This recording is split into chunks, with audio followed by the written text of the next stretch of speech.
गुजरात से बड़ी खबर है। अवैध रोहिंग्याओं पर बड़ा एक्शन लिया जा रहा है। अहमदाबाद में 51 अवैध रोहिंग्या गिरफ्तार किए गए हैं। 1.5 महीने पहले पुलिस ने इन्हें गिरफ्तार किया था। गिरफ्तार रोहिंग्याओं का वेरिफिकेशन जारी है। सभी एंगल से अहमदाबाद पुलिस जांच कर रही है। तो देश भर में रोहिंग्याओं के खिलाफ अभियान चल रहा है और अहमदाबाद में भी जो रोहिंग्या अवैध रूप से रह रहे हैं उनका वेरिफिकेशन किया जा रहा है और उनकी पहचान की जा रही है। कागजात नहीं मिलने पर उन्हें गिरफ्तार भी किया जा रहा है। 1.5 महीने पहले पुलिस ने 51 रोहिंग्याओं को गिरफ्तार किया था जिनका वेरिफिकेशन जारी है। और सवाल ये है कि अलग अलग जगहों पर ये रोहिंग्या कैसे पहुंच गए।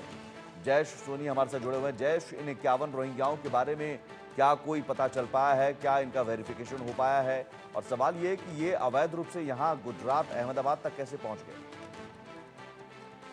को बता दूं कि 1.5 महीने पहले ये जो है पुलिस ने अहमदाबाद पुलिस की क्राइम ब्रांच ने ये पूरा ऑपरेशन चलाया था और उनको जो गुप्त सूचना मिली थी उस सूचना के आधार पर ये कार्रवाई की गई थी और 51 जितने लोगों को अरेस्ट किया गया था। उस समय इनके पास जो जरूरी डॉक्यूमेंट्स होने चाहिए थे वो नहीं मिले थे। पुलिस ने कड़ी पूछताछ भी की थी और उनको अलग अलग एंगल से अब पुलिस जांच कर रही है कि उनका यहाँ आने का मकसद क्या था, वो किस तरह से यहाँ पर आए थे, यहाँ आने के लिए उनको किन किन लोगों ने मदद की थी और ये जो यहाँ पर रह रहे थे तो इनकी क्या एक्टिविटी रही है और क्या इनकी कोई और प्लानिंग तो नहीं थी। इस प्रकार की बहुत सारी जानकारियां जो है पुलिस अभी जुटा रही है और कई एंगलों से इस समय जांच हो रही है। जिस समय इनको पकड़ा गया था तब देश की अलग अलग एजेंसियों के द्वारा भी इनकी पूछताछ की गई थी और आगे भी बहुत सारी जो एजेंसी है वो इस मामले को जांच के दायरे में ला करके अभी जांच चला रही है।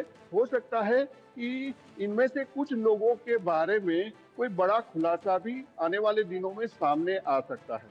लेकिन सवाल ये है कि ये रोहिंग्या अवैध रूप से यहाँ अहमदाबाद तक कैसे पहुंच गए और इतने दिनों से कैसे रह रहे थे बिना कागजात के? जी बिल्कुल, यही जांच का विषय है और इसीलिए अभी तक जो है ऑफिशियल तौर पर पुलिस की तरफ से किसी भी तरह का कोई स्टेटमेंट जारी नहीं किया गया है क्योंकि जांच अभी भी चल रही है। पुलिस को कई तरह की आशंकाएं हैं जो कि अभी तक जो स्पष्ट होनी चाहिए वो नहीं हो पाई है और वो यहाँ तक किस तरह से पहुंचे, किन लोगों ने इनकी मदद की और यहाँ पर जो जहाँ पर वो ठहरे हुए थे उस जगह पर भी कई तरह की जांच चल रही है क्योंकि कौन इसको मदद कर रहा था, किस मकसद से ये लोग यहाँ पर आए थे और इनका यहाँ आने के पहले क्या इनकी एक्टिविटी रही है, उस पूरी जानकारी जो है वो जुटाई जा रही है। इसलिए ज्यादा समय भी लग रहा है पुलिस को जांच में क्योंकि बांग्लादेश से भी इसका वेरिफिकेशन हो रहा है कि ये कहाँ से रहने वाले थे और किस तरह की एक्टिविटी में वो वहां पर रहते थे। तो ये सारी चीजें जो है वो जानकारी जुटाई जा रही है। पता ये भी लगा है कि बांग्लादेश की तरफ से जो सहयोग मिलना चाहिए वो नहीं मिल रहा है।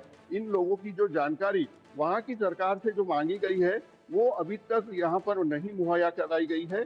इस वजह से ये जांच जो है वो ज्यादा आगे नहीं बढ़ पाई है। लेकिन यहाँ पर लोकल जो कॉन्टेक्स्ट थे इन लोगों के उसको जांच किया जा रहा है कि किन लोगों के जरिए किस बॉर्डर से ये लोग एंटर हुए थे और किन लोगों ने इनकी मदद की थी।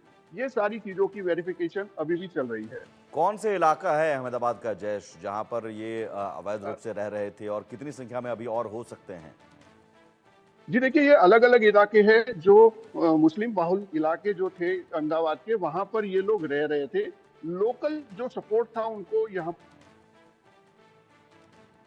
जी, ठीक है। बहुत शुक्रिया जयेश तमाम जानकारी के लिए। तो अहमदाबाद में 51 रोहिंग्याओं को तो गिरफ्तार किया गया है 1.5 महीने पहले। उनकी पहचान की जा रही है। सभी एंगल से ये जांच की जा रही है कि आखिर ये लोग यहाँ तक कैसे पहुँचे, किसने इनका सपोर्ट किया, इनकी मदद की और आखिर ऐसे और कितने रोहिंग्या हैं जो अवैध रूप से रह रहे हैं। गिरफ्तार रोहिंग्याओं का वेरिफिकेशन जारी है।